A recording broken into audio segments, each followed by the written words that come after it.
अस्सलाम वालेकुम, welcome back to tea break. आपका लुकमान सुलेमानी आपके सामने। व्यूवर्स कैसे हैं आप? ठीक हैं? उम्मीद है इंशाल्लाह ठीक होंगे। व्यूवर्स जैसा कि आज देख रहे हैं कि आप लोगों के सामने हम किसी काम की वजह से आउटडोर में शूट कर रहे हैं। किसी जगह पे जाना था तो इस मामले की वजह से हम आउटडोर में चलें। जैसा कि आपने थंबनेल पे देखा, आपसे हम बात करते हैं। देखें, हावर्ड मानिका का इंटरव्यू हुआ था। हावर्ड मानिका का इंटरव्यू कुछ सहाफ़ियों ने उसको घटिया इंटरव्यू बोला, पीटीआई वालों ने उसको घटिया इंटरव्यू बोला, कईयों ने बगलें बजाई इस पे। लेकिन हमने जो आपसे बात की थी, हमने आपके ऊपर छोड़ा था। हमने बिल्कुल जैसा इंटरव्यू था वैसे का वैसा आपको शेयर कर दिया था और उसके ऊपर आपकी हमने राय ली थी कि आप क्या कहते हैं, आप इस बारे में बताएं। तो आप लोगों ने जो है वो खुद से देखा होगा कि इंटरव्यू घटिया था या नहीं। लेकिन उसके लिए हमने भी एक बॉटम लाइन दी थी। बॉटम लाइन हमने ये दी थी कि the shit has hit the fan. तो चलें हम अब उसकी बात करते हैं। जब वो इंटरव्यू रिकॉर्ड हो चुका था ना, तो उसके बाद एंकर से डिफरेंट उनके अहदेदारों ने, कैमरामैनों ने, प्रोड्यूसर ने रब्ता किया। उन्होंने यही बोला कि देखें, इसको हमें ऑन एयर नहीं करना चाहिए क्योंकि ये स्कैलिपर का इंटरव्यू नहीं है, या कम अज़ कम ऐसा कर देते हैं कि एडिटिंग कर लेते हैं, इसमें से जो जो चीज़ें हमें चाहिए हम वो कर देते हैं ऑन एयर, और जो चीज़ें नहीं ऑन एयर करनी चाहिए उनको हम नहीं ऑन एयर करते। लेकिन ऐसा हुआ कि हावर्ड मानिका की तरफ से जो है वो फ़ोन आया कि जिस तरह मैंने आपको इंटरव्यू दिया है उसी तरह आप इसको ऑन एयर करें। अच्छा, ये बात मैं अपनी तरफ से नहीं कह रहा, हमारे लोंडे लपाड़े के जो सेकंड मुजद हैं मंसूर अली खान साहब, आप जाके उनकी बात भी सुन सकते हैं, वो भी बिल्कुल यही बात कर रहे हैं। तो चलें, चूँकि पहले उन्होंने ये बात की है तो हम इस चीज़ का क्रेडिट उन्हीं को देते हैं कि ये इस वजह से जो है वो कोशिश भी की गई थी कि ये लोगों के सामने चीज़ें ना आ सकें, लेकिन चीज़ें आई। चलें हम उस पर दूसरी तरफ आते हैं।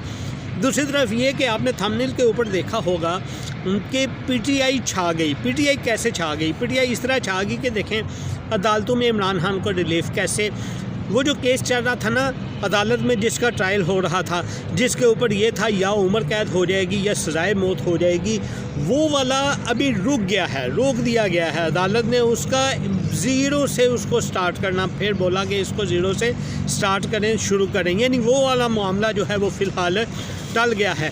अब हो सकता है कि वाकई वो दोबारा जो है वो ओपन केस हो या इन कैमरा ही केस हो, लेकिन अदालत में होगा। अब वो जो जेल ट्रायल चल रहा था ना, वो नहीं होगा, जेल में नहीं होगा इसका।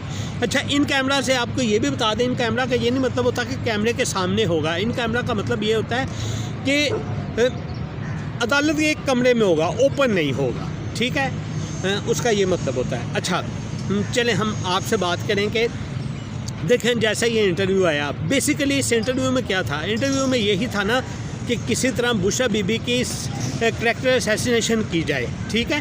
हालांकि पहले से वो 2 इनका वाला केस भी अदालत में चल रहा है, लेकिन चूंकि बात वही है कि एक चिल्ले वाला सिस्टम चला हुआ है ना, जिसका चिल्ला हो जाता है वो कोई ना कोई इस तरह की एक्टिविटी जो है वो दिखाता है और करता है। तो इसी वजह से अब एक और बाज़गश सुनने में आ रही है कि एक और इंटरव्यू होने वाला है। वो इंटरव्यू किसका है? चलें आपको थोड़ा सा बताते हैं, उसका इंतज़ार कीजिए। मलक रियाज़ का इंटरव्यू जो है वो होने वाला है। अब देखें कि उस इंटरव्यू में क्या होता है, वो कब होता है, हमें इस चीज़ का इंतज़ार है। अच्छा, चूँकि आप लोगों से हम जो है वो आउटडोर में थोड़ा सा मुखातिब थे और इधर आवाज़ का इशू भी होता है, साउंड का इशू भी होता है, और भी एक्टिविटीज़ हैं ऐसी जिसकी वजह से हम इसको डिटेल से आपसे बात नहीं कर सकते। हम दोबारा से आपसे बात करेंगे, डिटेल में बात करेंगे और तफसीलन आपको समझाएंगे हम कि इस इंटरव्यू के आफ्टर शॉक सब क्या क्या आने शुरू हो गए हैं और क्या मकसद था इस इंटरव्यू का, इस इंटरव्यू से क्या क्या मकसद हासिल कर लिए गए हैं और आगे क्या क्या मकसद हासिल करने हैं। हालांकि जिस तरह की इसमें बात हुई, अब तो नज़दीक ही वो देखें आप, बिल्कुल माजी करीब के अंदर है, जुनैद सफ्दर की भी इसी तरह जो है वो तलाक हुई, तो क्या वो भी केस ऐसे ही जो है वो अब डिस्कस किया जाएगा ऑनलाइन? लेकिन ऐसा नहीं है, अभी नहीं है। हाँ, हो सकता है फ्यूचर में जब ये सारा पलटा होगा ना, क्योंकि पलटा तो होता है, अभी भी हुआ है। आपने देखा है 2011 के बाद एक फ़ज़ा चली थी, फिर 2018 तक वो फ़ज़ा पहुँची, उसके बाद फिर ये एक पलटा बना। अभी भी जो है हो सकता है नेक्स्ट पलटे में जो है उन लोगों की बारी आई। ये कोई अच्छी चीज़ नहीं है, हमने इसीलिए एक बॉटम लाइन दी थी और बॉटम लाइन भी हम आपको ये बता देते हैं वो थी चोरी की। बताना चाहिए ना यार चीज़ हमने जो चोरी की है। और वो बॉटम लाइन बेसिकली वही मंसूर अली खान साहब की हमने बात की, उन्होंने वो बॉटम लाइन दी तो मुझे लगा कि ये वाकई बिल्कुल वही है जो मेरे ज़हन में आ रहा है, वो मैंने आप लोगों के सामने डिस्कस कर दी। चूँकि वॉइस इशू है इस वजह से हम इसको इधर ही स्टॉप करते हैं और नेक्स्ट मिलते हैं जी। हमारे साथ रहिएगा, चैनल को सब्सक्राइब करिएगा।